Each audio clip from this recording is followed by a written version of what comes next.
Morning. Senator, Good morning. thank you for joining us. Thank you. Senator, let me introduce you to Andrew Shapiro. He's the managing partner at Broadscale, and Heather Zichal, who I'm sure you know is the CEO of the Clean Power Association. Heather. Hi. Good to So- see you.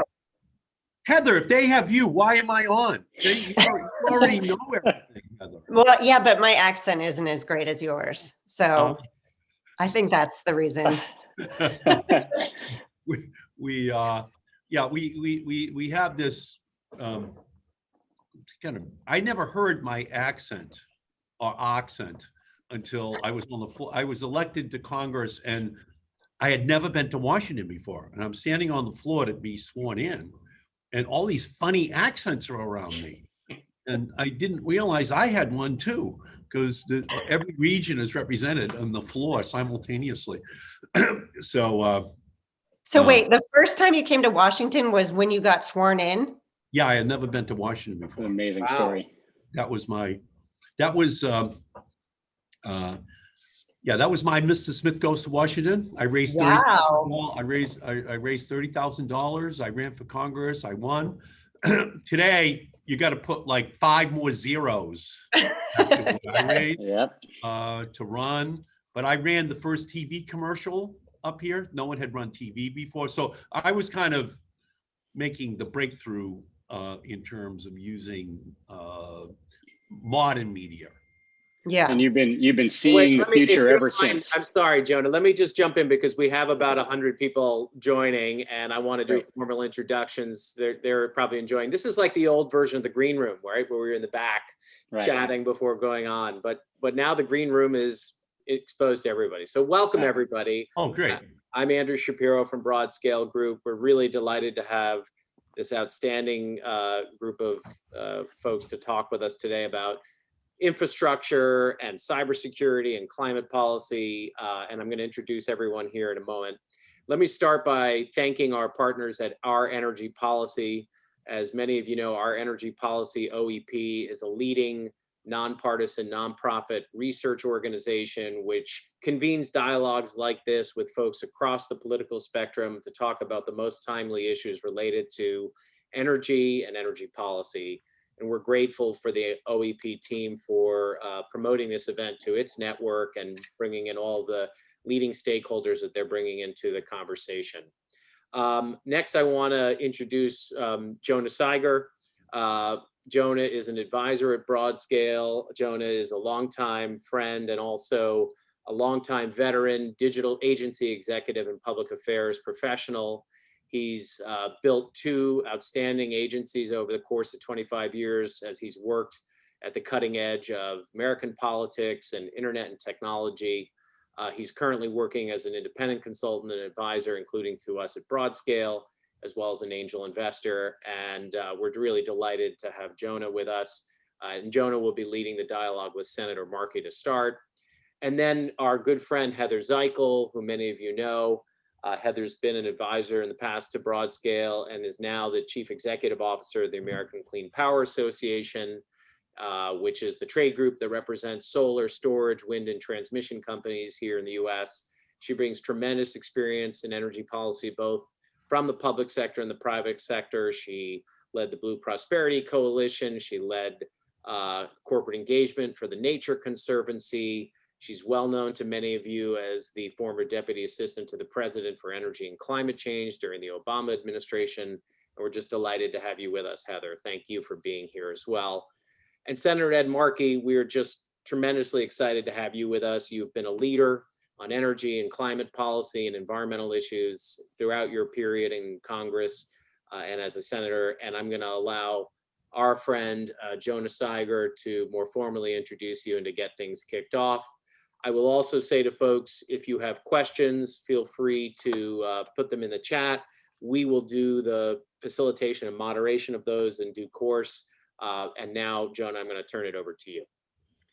Thank you, Andrew. And Senator Markey, thank you so much for your time this morning. We are honored to have you here. As all of us know, Senator Markey has represented the Commonwealth of Massachusetts since 1976. Coming to Congress and serving the House of Representatives from 1976 until 2013 when he was elected the junior senator from Massachusetts. I'm just as a point of personal privilege, pleased to tell you, Senator, that I'm joining you today from the Commonwealth of Massachusetts in my secret location up here. And I should also just disclose to everybody that I had the great privilege and honor of working with Senator Markey a long time ago, back when I had a full head of hair, and he was the chairman of the House Telecommunications Subcommittee. And it's no small exaggeration to say together we invented the internet. Forget about alcohol. But you honor us here with your presence. And as we all know, you have devoted a substantial part of your legislative career to the issues of sustainability and climate. You introduced the last major climate bill in the Congress, the Waxman-Markey bill, in now quite a while ago. And have been fighting the good fight on these issues for quite a long time. Senator Markey, of course, we also know has been a leader on a number of other really substantial and important issues, including the development of the internet as the chairman of the House Telecom Subcommittee and the Telecommunications Act of 1996. I wanted to start with the question that's on all of our minds, given all the recent developments in the Senate and with the White House, where things stand on the prospects for an infrastructure bill. In the context of this new bipartisan deal, where the components of the Green New Deal stand. Just talk to us a bit about how you're thinking about where things are and what the next future looks like for this legislation. Well, thank you, Jonah, and thank you for your friendship over 30 years and your great and pioneering work. Thank you, Andrew. Thank you, Broadscale, for inviting me to be with you here today. And my old friend, Heather, it's great to see you again, and everyone who is on this call. So we're at a turning point here where the Democrats have won the House, the Senate, and the presidency. We won the trifecta. And a lot of what happened in 2020 was fueled by young people and old who elevated climate change to a level of political potency, which had never happened before. People always cared about it, but it was maybe issue number 15, 16, 17, even though a high percentage of people said they cared about it. Now, it's been catapulted up to the top 3 or 4 issues in terms of issues that people care about it, while the polling has moved to a point where actually independents and many, many Republicans also want something to happen. So the planet is running a fever. There are no emergency rooms for planets, so we have to engage in preventative care. The bipartisan bill, which has been agreed to, although all of the details are not completely available to those of us who weren't in that room, and much of it is built on legislation that's already moved through the Environment and Public Works Committee, on which I serve, and through the Commerce Committee, on which I serve, that we were able to work out with all of the members in the room. And they've added another $589 billion, I think, on top of that. But for the most part, there has not been any substantial movement towards funding programs that would deal with the climate crisis. There's been a nod towards those programs. There's some money in for charging stations, some money in for resilience, but it just isn't at the scope and the scale which we are going to need. And so just to take you back now, unbelievably 2.5 years, Alexandria Ocasio-Cortez and I introduced the Green New Deal 2.5 years ago. And that was after I had reflected upon what Jonah made a reference to back in 2009. Henry Waxman and I were able to pass a piece of legislation 1,400 pages long, that was a cap and trade system. It was about $1 trillion that we had to play with. And it was then filibustered in the Senate. They came close, maybe 56 votes. They needed 60 in order to get it passed. That's now 12 years ago. And it was just, the anniversary was just last Friday, unbelievably, of 12 years ago. So what I decided, to be honest with you, was that we needed a movement We need to change the dynamic of the politics of this issue. So that movement was created around the Green New Deal, the Sunrise Movement, all these young people, activism across the country. So that's kind of what changed the dynamic of where we are right now, but it hasn't changed the resistance of the oil, gas, and coal industry. They're still adamantly opposed to something happening here that would be fundamentally game-changing. So with regard to the second bill, the reconciliation bill, we are going to pass a reconciliation bill, most likely without any Republican votes, although I'm hopeful that there will be some Republicans that actually believe in climate, in the climate crisis, and that we need to do something about it. We need a plan. But if not, we will pass a reconciliation bill as well.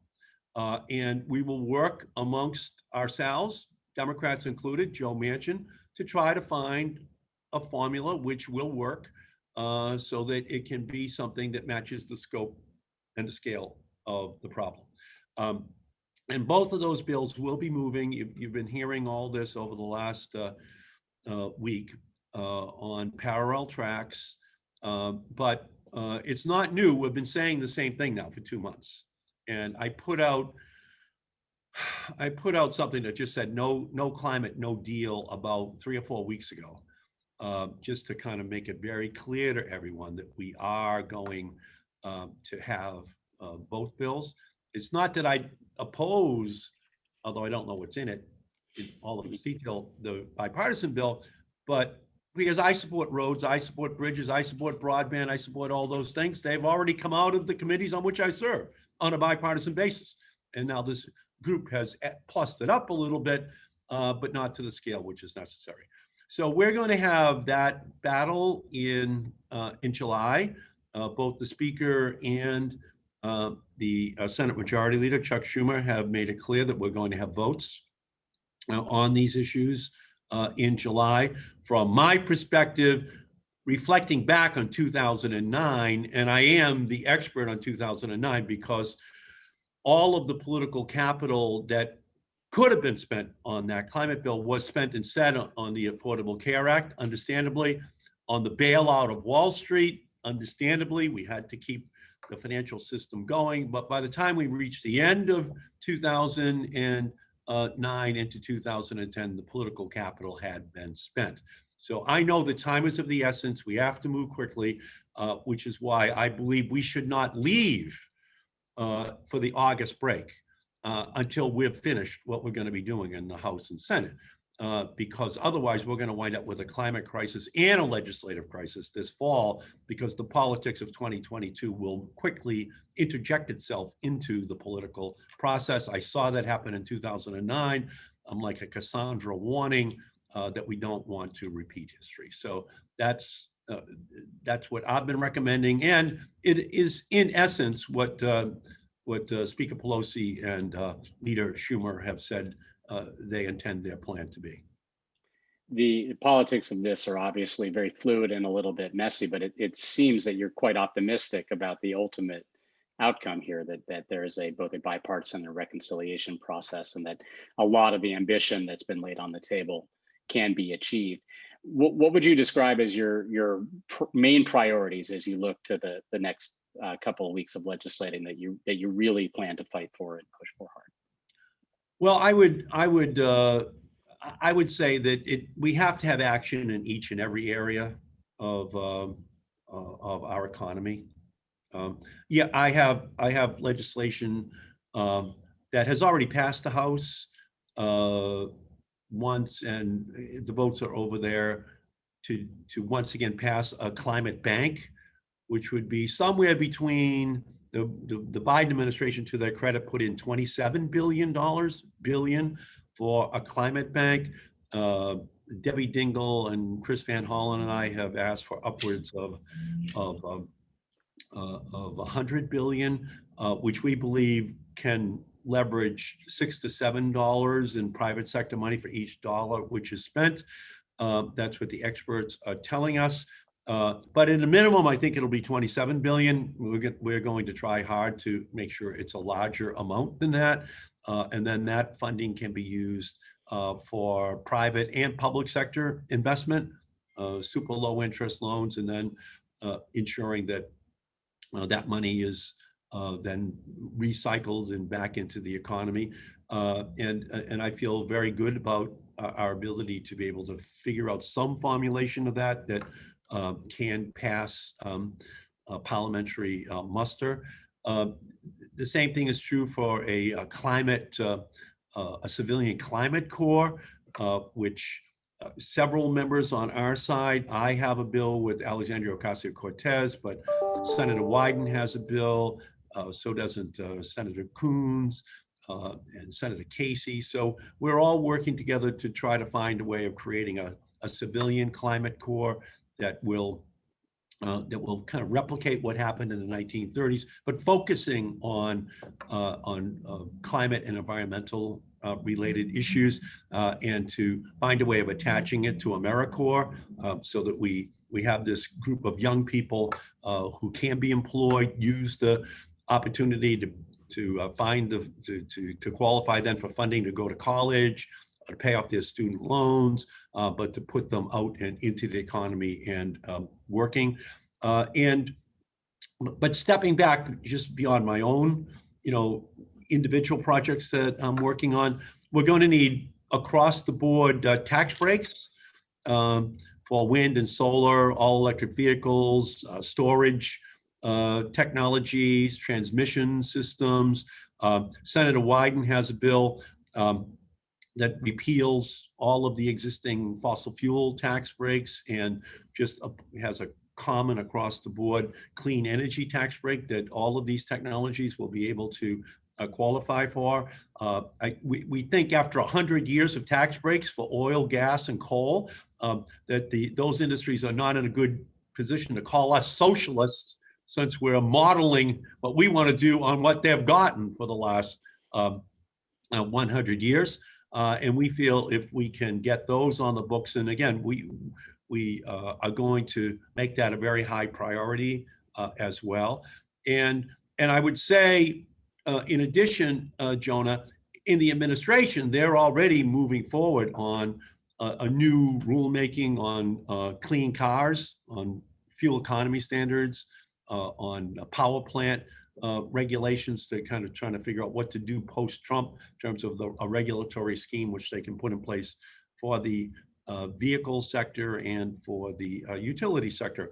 So from my perspective, it's hard to completely summarize all of the additional component parts that will be in any bill, any reconciliation bill that we pass, but just assume that it's going to be across the board, and it will be big, and it will be bold, and again, negotiated, unfortunately, amongst the Democrats. So Joe Manchin will clearly have to be at the table for us to be able to ultimately put something together. It's an extraordinary challenge, but it does feel like there's a lot of momentum and a lot of optimism. One of the things, as you were talking, that's an interesting reflection for me in our time working together is the parallels to this moment on climate and the transition to the early 1990s and the development and acceleration of the internet. And your leadership on the Telecommunications Act of 1996 is a case in point there. I'm interested just in your perspective from that time, looking forward at how the telecommunications industry evolved and the parallels here, how you feel in your experience, how the leadership of Congress and members like you can unleash innovation and investment and transformation in our society, because obviously the climate challenge is an even bigger, more existential question than the development of the internet. But we've seen how Congress has a big role to play in driving innovation and transition. Do you have some thoughts for us on as investors and on that topic? Yeah, thank you, Jonah. Yeah, again, this is my 45th year as a member of the United States Congress. And back in the 80s and the 90s, I was chairman over telecommunications in the House. So what I constructed was a 3-bill strategy in the 1990s. each bill passed. The first bill was in 1992. That's what created the 18-inch satellite dish. Now there's 40 million of them in America. That was to put pressure on the terrestrial cable industry, so they had to move more quickly. In 1993, I was able to move over 200 megahertz of spectrum for the 3rd, 4th, 5th, 6th, and 7th cell phone license, while prohibiting the 2 incumbents from bidding for it because they were charging 50 cents a minute, and the phone was the size of a Gordon Gekko brick that he was walking around and talking into. So that wasn't working. Innovation was not happening with a duopoly. So by 1995, everyone had a flip phone in their pocket, and it cost under 10 cents a minute. And then 10 years later, a young guy came up with the idea of a device which would be equal to the power of a computer on the Apollo mission, and that's now global. So that was the US. And then in 1996, as Jonah said, I was the author of the principal Democratic author of the Telecommunications Act of 1996. Just to get the stat correct, not one home had broadband in February of 1996, not one. Okay, so it was just frustrating me how incumbents don't want to move because they're already making money off of what they're doing. So you got to create paranoia-inducing Darwinian competition into the marketplace. So that law passed in February of 96. President Clinton gave me the digital pen that he signed it with. And by 2000, we had a dot-com bubble, but we had something else too. We had massive deployment of broadband in our country. And that's what made it possible for Uber and Lyft and Google and eBay and Amazon and Hulu and YouTube all to explode, because it wasn't analog, it was digital. It wasn't narrowband, it was broadband. That was the key insight that the MIT Media Lab had given me in 1988-89. That's what my job had to be. Then get out of the way, and $1.5 trillion of private sector money went in. So here, the goal has to be the same. The goal has to be a strategy that says we're breaking down these cozy, cooperative arrangements that exist in the utility industry, in the automotive industry, in industry after industry, that just kind of moves along at incremental pace, and they then buy ads on Meet the Press or on Face the Nation on Sunday morning to brag about the little bit of research that they're doing in their laboratories in those fossil fuel companies. So the goal has to just to be like we did with telecom. Yes, the Bell Labs were winning Nobel Prizes in basic research. They weren't winning any in applied research. They were winning nothing. It was still a black rotary dial phone world. So that has to be what we're going to try to do here, okay? And that's increasing fuel economy standards. Obama used my 2007 law and the California Clean Air Act waiver to lift it to 55 miles per gallon by the year 2025. Well, Trump has rolled that back. So now the Biden administration has a chance to go to 55, 65, 75 miles per gallon, 5%, 7% increase per year over a 10-year period. Then we get there. So I'm encouraging the administration to promulgate that kind of bold regulation. The same thing is true complementing tax breaks for wind and solar and other renewable sources. The administration also has to move forward with a regulatory scheme for all utilities in the country. In retrospect, we can see how modest the Obama Clean Power Plan was. It called for a 32% reduction in greenhouse gases in the utility sector by the year 2030. They've already met that goal. That's how rapidly these technologies have evolved. So it's clear that we can lift our gaze to the constellation of possibilities in a way that is much more technologically optimistic. And if we do that, young people, as they did in the 90s with the tech sector, will move in with their ideas, and some guy that's got a great idea at MIT or Harvard or any other school across the country can then talk to their girlfriend over at the B school to help to get financing for it, as long as we break down the barriers to entry. That was the key to the telecom revolution. And that's what we have to do here. And the more that we open these apertures, is the more innovation will flow. So that's our goal, okay, is to just break it down, then get out of the way, because this thing is going to move very, very rapidly. Again, the government's going to have to do certain things, including public charging stations, ensuring that we, help with the transition over to a smart grid. But I will also say this: you can't have a smart grid if you don't have the 3 bills from the 1990s that I authored, because it's a broadband revolution that makes possible the smart grid. Each revolution makes the next one and the next one and the next one possible. So that's ultimately what the goal here is. And then you just get out of the way, because capitalism will work. There will be a lot of people who will be willing to get in. There will be pets.com, no question about it. But there's going to be a lot of winners that kind of transform the economy and maybe give the United States a chance to be the global leader. Because we've fallen behind unnecessarily over the last 12 years. If we had acted then, the game would be over the way it is in the internet that we took the leadership on, because we acted first in the 1990s. Thank you for that. No, it's a great optimistic take too. I think it's important for all of us who spend so much time on these issues, where it can feel very heavy, to see the optimism and the potential for innovation and investment, and what congressional leadership can do. There are 2 other topics I want to make sure we touch on. I know we have a lot of questions from the audience, and I want to get to our discussion with Heather and Andrew.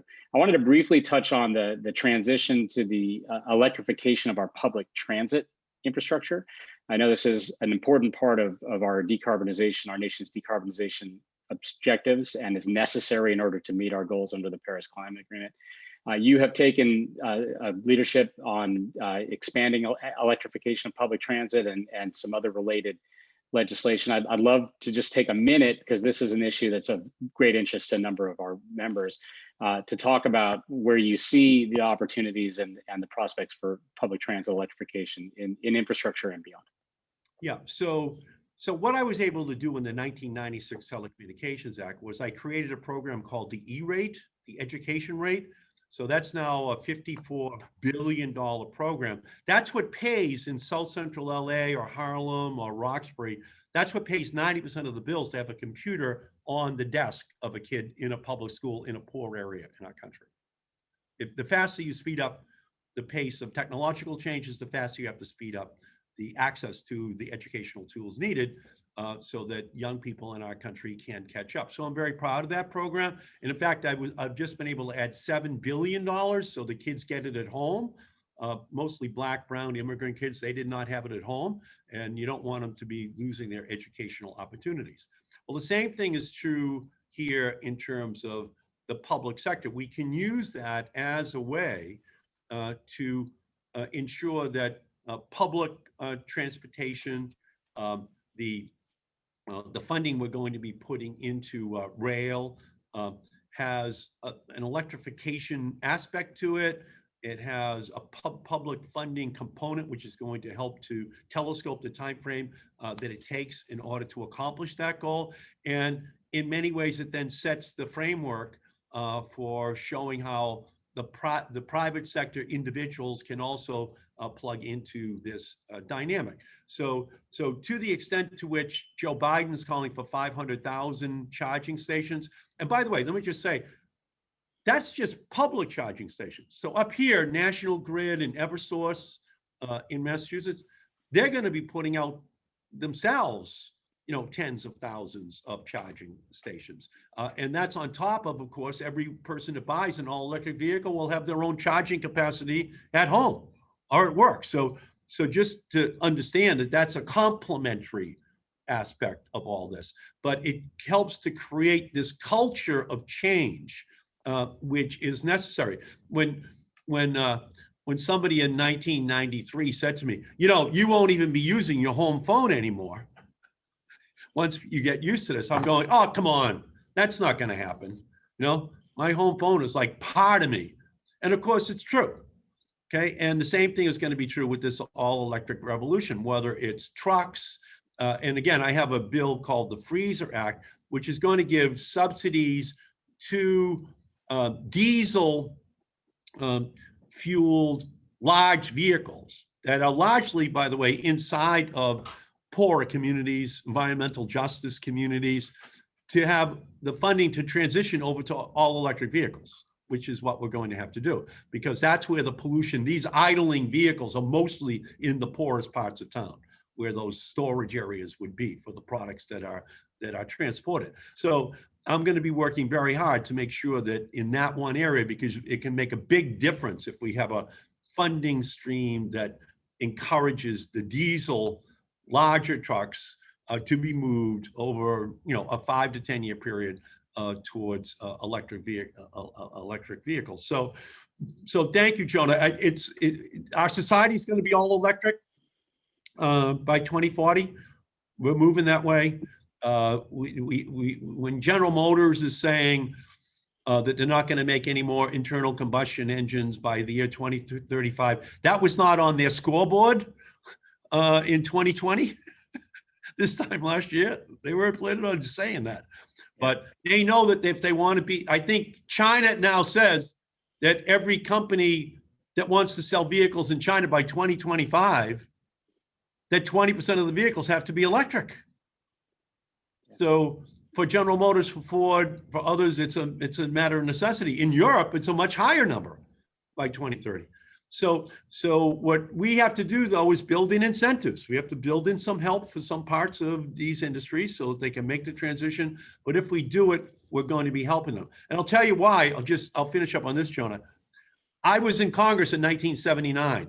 I voted to bail out Chrysler. It was going bankrupt. I was in Congress in 2009. I voted to bail out Chrysler. I am not going to vote to bail out Chrysler again. Okay? It's pathetic. Their executives look at the future in a rear view mirror.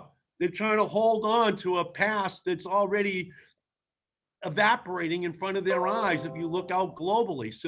So in each one of these areas, we just have to move it, and it's buses, it's trains, it's every aspect of our society. And the more the public sector leads, is the greater the likelihood that we can get the private sector to just step up and move. So thank you again, John. Thank you for that. One last question before I open it, turn it over to Heather and Andrew, and then open it up to the audience. I want to shift our focus a little bit to the questions around cybersecurity and resiliency. I think there's a growing awareness in light of the what seems to be an increasing frequency of cyber attacks, that the cybersecurity and resiliency of our critical infrastructure is a component of infrastructure and making part of our planning.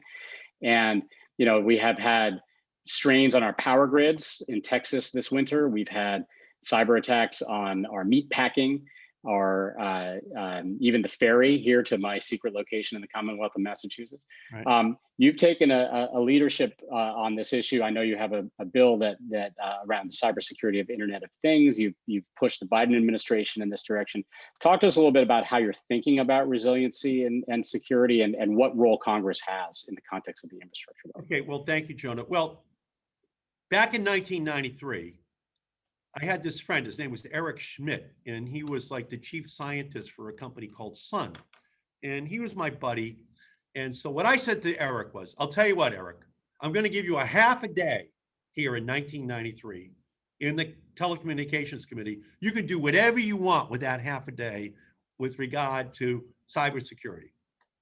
So he brought in this guy, John Gage, who was his brilliant thinker. And he brought on another guy called Sumitomo. And Sumitomo was the most brilliant guy in Silicon Valley in terms of hacking, in terms of cracking into any technology.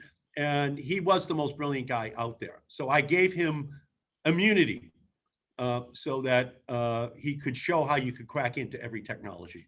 And the reason I use Sumitomo was they don't give out 4600s in your college boards. You can only get 800, okay? But that's how much smarter he was than everybody.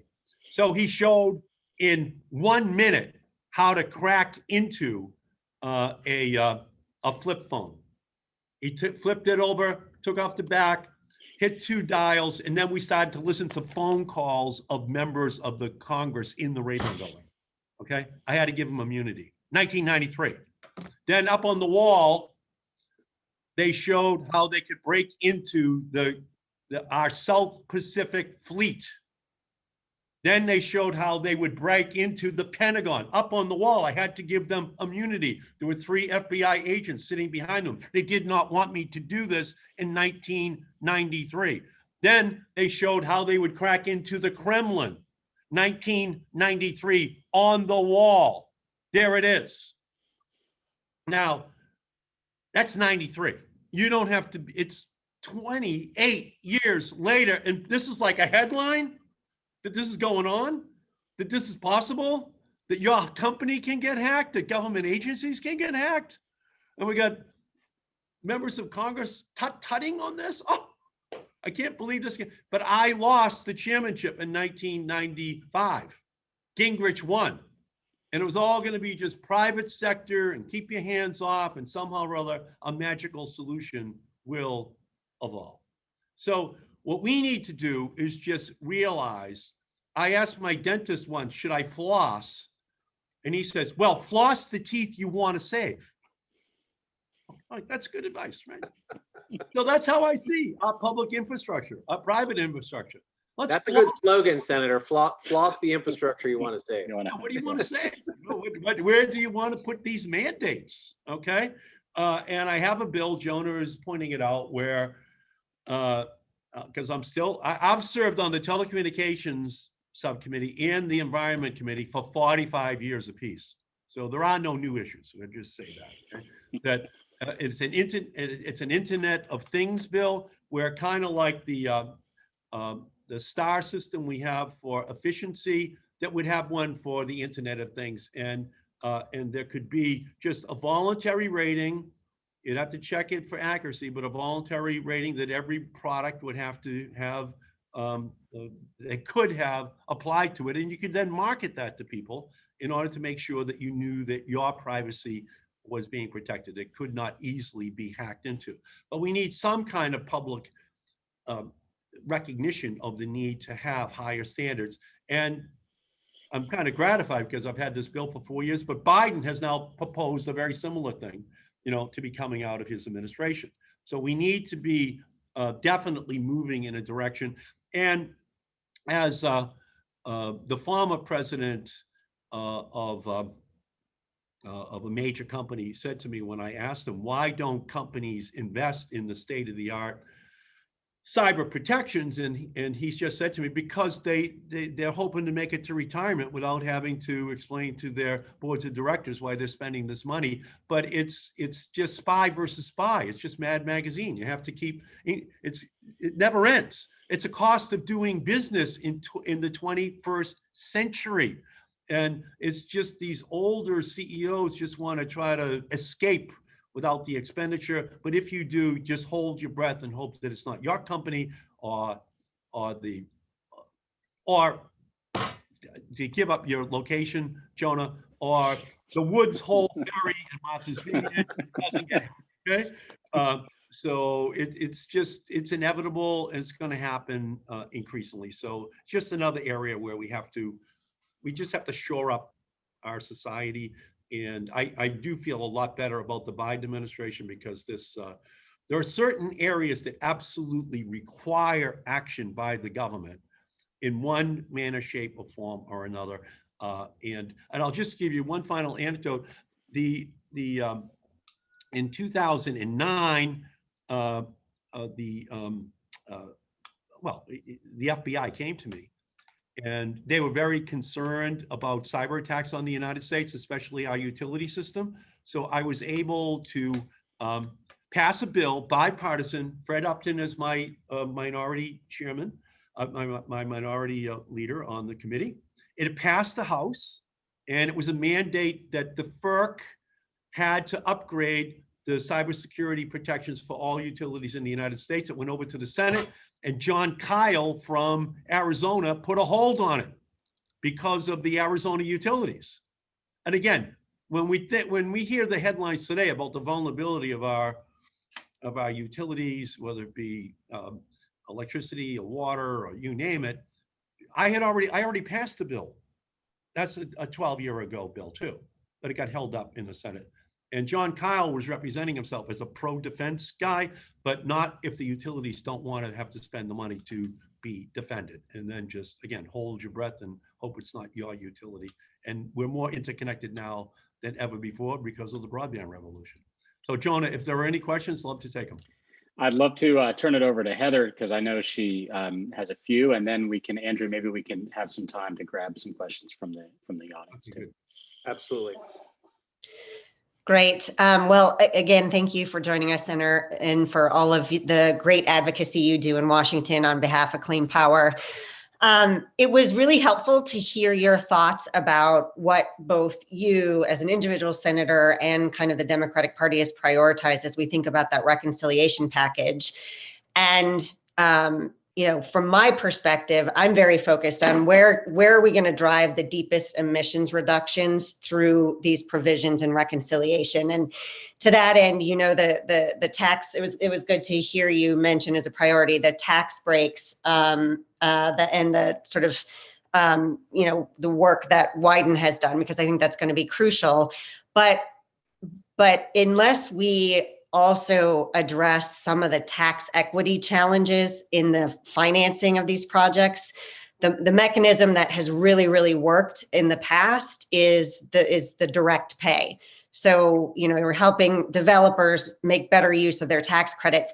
Do you see direct pay as one of those issues floating to the top of the priority list for, you know, for the Democrats as they are pulling this reconciliation package together? Yeah, I think it will, Heather, because you are interested in it and you represent the wind and solar industry, and so to that extent, yes, we have to work smarter, not harder. Okay, that's exactly what this is all about. How do we actually get the best return on our investment? And my mother always said that working smarter, not harder, is the only way to go. And that's what this approach could potentially be. She always said that right before she would say that she was going to donate my brain to Harvard Medical School as a completely unused human organ. So smart here, Eddie, be smart. Okay, so let's continue to talk about this direct pay after this, Heather. Okay. Just so perfect. Doing this in July, we can help to refine it with you. Great. And then just to pivot, I mean, you were probably the United States Senator that understands this best, but at a certain point in time, what's going to ultimately, you know, we need some mechanism to price carbon. And there's been a conversation about the potential for a clean energy standard. We've heard, you know, like we've seen different legislative proposals. President Biden has spoken specifically about the importance of the clean energy standard. And there seems to be a little bit of swirl around, well, what could we get done in reconciliation that would, you know, that would actually withstand the Byrd rule. What do you think the prospects around a clean energy standard in reconciliation might be? There will be a clean energy standard in a Democratic bill, but we have to figure out how to get around the Byrd rule issues. Yep. Obviously, Henry Waxman and I built a clean power standard into the bill that passed the House. In fact, in 2007, we passed a clean energy standard out of the House, and it was killed in the Senate as well. Okay, so it's not new terrain. We have to refine it in a way that obviously can honor the support of all Democrats. It won't happen with Republican support. Oh, well, I will say this. One of the things where people did cross over from the Republican Party in 2007 and 2009 was on a clean power standard. Okay, it's predictable. If you do it right, the industry signs off on it because you have given them a longer term, a longer runway for them to figure it out, and that's really what they're looking for. And the technologies are there; they would be able to make those investment decisions over a longer term frame. So ultimately, yes, it's something I want to have involved. Senator Smith is working on it. I am working on it. Others are working on it to try to, frame this in a way that can be successful. I will add this for people who are listening. Back in 2009, when Joe Biden and Barack Obama were sworn in, just the numbers, I'm going to give you the numbers. Pick a number. How much total solar had we deployed in the United States by January of 2009? You're wrong. 2,000 total megawatts. Where are we up to now? 100,000, 50-fold, because of tax breaks, because of state regulatory. On wind, where were we as Obama is starting? 25,000 in wind. Now we're up to 140,000 in wind. In all electric vehicles, how many did we have January 20th, 2009? This is shocking, this answer. 2,000 total all electric vehicles. We're up to 1.75 million. Again, it's far from where we have to be. But once you start to change the dynamic, and by the way, part of the dynamic in 2009 was giving Elon Musk $500 million to save him. The federal government had to give him that $500 million. He paid it back within 2 years, but we had to bail him out because it had to be a quasi-industrial plan here. You want the private sector to make it, but you have to be cognizant of what kind of financial crises can do to the more nascent industries. So I'm very optimistic about what's happened because now the price of wind and solar has collapsed, totally collapsed.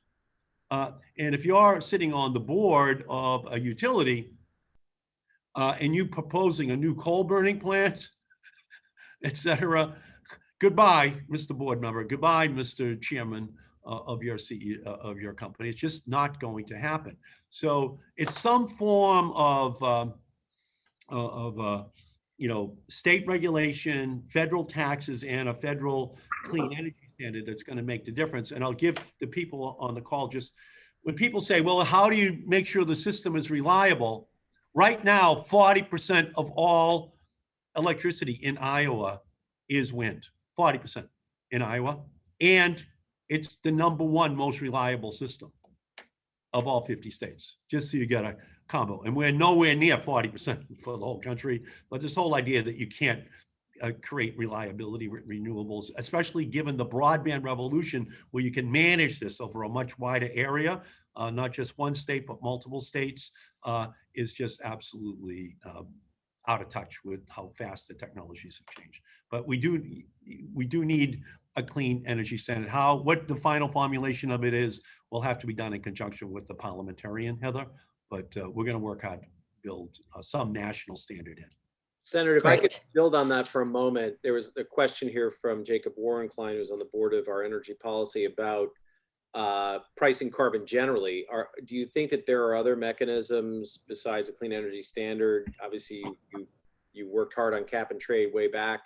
There are some conservatives who embrace the idea of a carbon tax instead, or a tax and dividend program. Are any of those solutions that you think could be achievable on a bipartisan basis? Well, we do need a package of laws that does reduce emissions dramatically in the electricity sector. No two ways about it. The exact way we do it is under debate. I will say this. I know how to put a price on carbon. I passed a 1,400-page bill in 2009. The cap and trade system is a price on carbon. Yep. And a trading scheme of $1 trillion to $1.5 trillion, much like the Telecom Acts laws of the 1990s, that was going to ultimately be driven by the private sector. When we talk today, however, we have to talk in terms of environmental justice as well. We know that when there's a gasoline tax, who gets hit the most? It's going to be poorer people. The people on this call, including myself, we were able to Zoom to work in 2020. Essential workers could not Zoom to work. They had to show up and they had to drive to work. And they would be the ones that were paying this tax. And so to the extent to which there is a system moving forward, the reason with AOC that we constructed the Green New Deal without any specific mention of a price is that these other areas, clean power, regulations for the increase in fuel economy standards, subsidies to farmers to move to no-till farming, industrial and commercial sector, a climate bank that would have low interest loans. It's a way of trying to avoid that specific price on carbon discussion. And I'll also say this, getting that price is not easy. As you know, Europe had a price on carbon, and what happened was the middle class in Germany just drove right through it. They said, well, we'll pay the extra money at the pump. It was the poor people in Germany who couldn't pay it.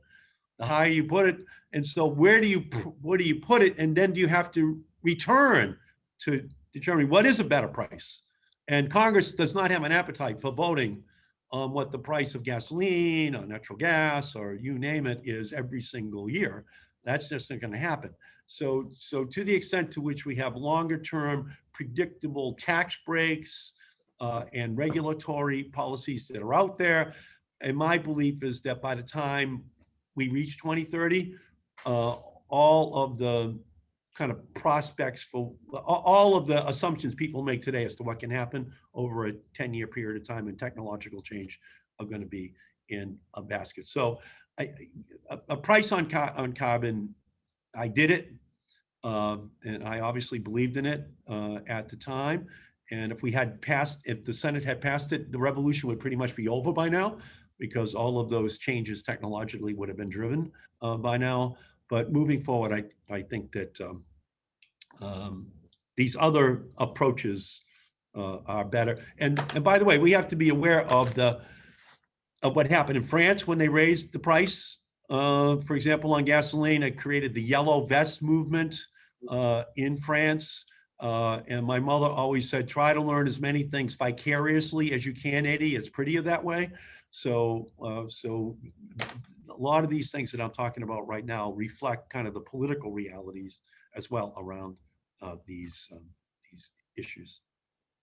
We have a couple questions from the audience about what should be included in the broad thinking about clean energy and infrastructure. So for example, some questions about nuclear, about hydropower, about hydrogen. Any comments on that, Senator? Yeah, on nuclear, nuclear isn't ruled out. It's still 19% of all electricity generated on a daily basis in the United States. But there has not been a new nuclear power plant ordered and completed in the United States since 1980. Can I say that again? There's not been a new nuclear power plant ordered and completed since 1980 in the United States. We're still living with the plants that were ordered and completed before 1980, or ordered before 1980 and completed sometime after that, but none new have been ordered. And that's through Reagan, that's through Bush, that's through Bush again, it's through Trump. It's very favorable regulatory environments, can't be done. There are two plants that were ordered post 1980. They're down in Georgia, the two Vogtle plants. They were supposed to cost $12 billion. They're now up to $28 billion, and they still haven't opened. And that's a warning to CEOs across the country. You can't get a more favorable environment than Trump is president, and it's in Georgia. And they still can't get it done. The PUC in Georgia is a very favorable regulatory environment within which to be operating. Okay? So at $28 billion, by the way, that's for 2,200 megawatts. If you take that 28 billion and you say, how much solar can we get in actual generating capacity? It would be 10,000 megawatts.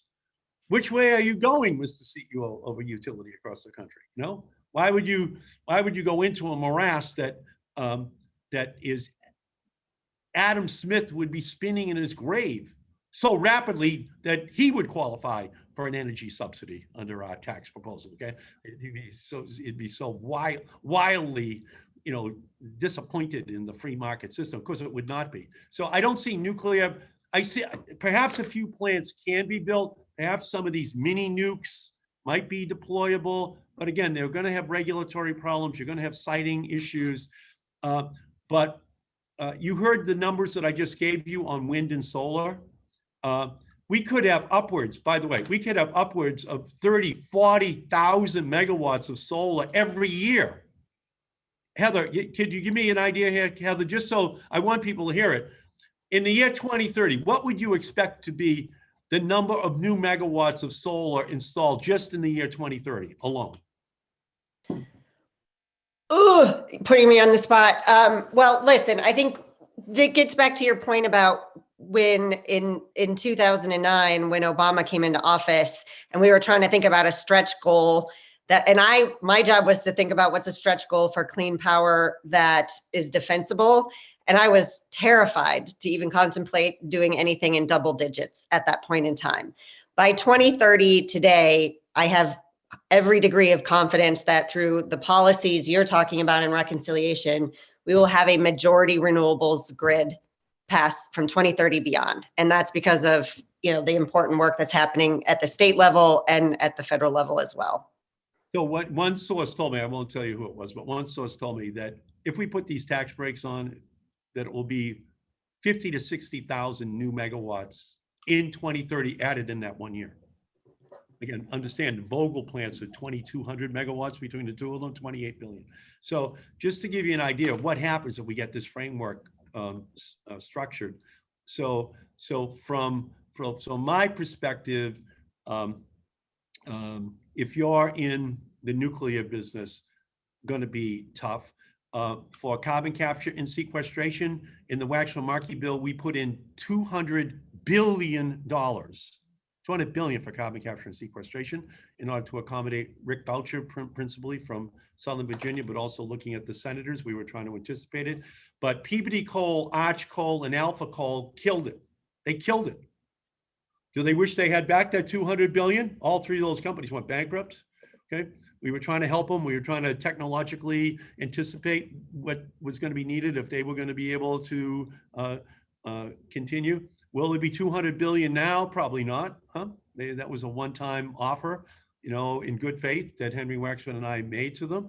And by the way, we also put in like $5 billion for unemployment benefits for 2 years, total unemployment benefits, plus healthcare benefits and job training. That's when there were 90,000 coal miners. Now they're down to 50,000, and because of Peabody and Arch and Alpha, they didn't get anything, those workers, 40,000 workers, all right? So we need a transition that works. We have to build in the funding, which we'll do, to help make that transition, and also try to make sure that West Virginia gets the help which they need. But carbon capture will be a part of this, but again, when you hear the numbers on the other side, you can see where it will be in the total contribution of reduction of greenhouse gases. Okay, it just will still be a minor part of it, as will new nuclear and new hydro as well, because it is very difficult to build new hydro that's not low head hydro in our country in this present environment. But it still doesn't mean we're not going to be able to accomplish our goals with all the other renewable and energy efficiency strategies which are out there. Senator, maybe the last question, a good one about supply chain. We've all seen the vulnerability of supply chains through COVID, and now with the disruptions that have happened and impacting the auto industry and others. And so how do we ensure, as we're doing this infrastructure planning as a country, that whether it's batteries for EVs or all the rare earth minerals and things like that that are going to be needed for transformation of our industrial system and our energy system, that we're paying attention to those too, because we know China is, we know others are. And so maybe we can just close out on that and sort of the broader relationship between supply chain and geopolitics. Well, I'm the chair of the East Asia Subcommittee on the Senate Foreign Relations Committee. And so, yeah, the Uyghurs are being exploited in the manufacture of solar and electric vehicle technologies. But it's not just that they're being exploited in those areas, they're being exploited across the board. It's in these devices too. Yeah. It's in the clothing that we're all wearing right now on this call, you name it. So we've kind of decided that out of sight, out of mind is our national philosophy, as long as we save a few bucks in the products which we are able to purchase in our country. And that just has to change. We've got a chip crisis in our country. How did we get a chip crisis in our country? Well, obviously, the tech companies and others just wanted to get the lowest price source. And then when the crisis hits, they're going to turn to the federal taxpayer and say to taxpayers, you got to bail us out. We have a chip crisis. We got to have a source which is more reliable for us. Well, the same thing is true here for many of these other critical industries, and we need a strategy in our country in order to make sure that we become much more self-sufficient, or that we're partnered with allies to have a self-sufficiency in the raw materials which we need, in the places where these items are being manufactured. It's very difficult to buy a new car in the United States right now. It's absolutely unbelievable to me. But that's kind of that's the shift from just-in-time delivery that we have had as our strategy to the longer-term planning we have to have in a world in which China seeks to exploit their strategic advantages to extract perhaps unrelated concessions from the United States government. So while we should be partnering with China on climate change and on nuclear weapons agreements that we reach, we also have to be cognizant of the fact that they're our principal competitor for the rest of our lives and the rest of eternity. And we can't allow their crypto capitalism, their communistic capitalism, to exploit the vulnerabilities in our goals to have the lowest price for everything. And so I guess what I would say is that we need a strategy for manufacturing in the United States. Yeah. Okay? We need a strategy across the board, and the tax code has to reflect it. The regulatory rewards that companies get has to reflect it. So that your investors are saying, yeah, that's okay. That's a good investment. It's not just not the bottom line. It's something that actually will make us money. And it's not just doing it out of the goodness of your heart. It's saying there is a federal tax and regulatory policy that supports that. And that's what I challenge.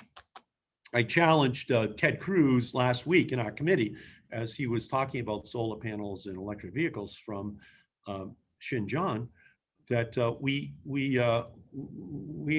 shouldn't just be talking about these two items. We should be talking about everything, and our need on a bipartisan basis to be putting together policies which encourage companies to do it here. So I think thank goodness we're kind of crossing over into that area as well. But let's be honest. There's probably 500,000 people in China right now making these and other devices for Apple, and do we really need to pay like $25 cheaper for these devices if the prices were then held hostage by a government that then is seeking to extract other things from us on human rights or energy strategies? It's just absolutely not. It's not good for the soul of our country. We are the moral, political, economic, environmental leader of the world, and this issue gives us a chance to reassert that leadership, the climate crisis, so that we put together a comprehensive plan where the United States is not just trying to preach temperance from a bar stool, lecturing the rest of the world while still polluting, but rather being the real leader. And that takes a comprehensive look at this. And so that's what we're hoping to do in the reconciliation bill. That's what I know the Biden administration is committed to doing, because we've lost too much time already, and China and others have captured that time in a way that they would have been incapable of passing us if we had done it in 2009. So I thank all of you for having me on. It's a great honor to be with you, and my great pal Jonah, thank you, and Andrew, thank you for the great invitation to be here. Well, Senator, you're so generous. Thank you for your time. Really great conversation. And Heather, thank you very much, and the great questions from our audience. And I should give a shout out, Andrew, also to our partners at Our Energy Policy for helping us organize today. Really appreciate it, Senator. Thank you very much. Thank you, Andrew, and great to be with you. That was just terrific. And thank you for your leadership. We hope we'll have you back maybe at some point to talk about the conclusion and the progress that we've made in a year or so. But one of my takeaways is your point that all these things are related: infrastructure, manufacturing policy, climate policy, jobs policy, economic justice.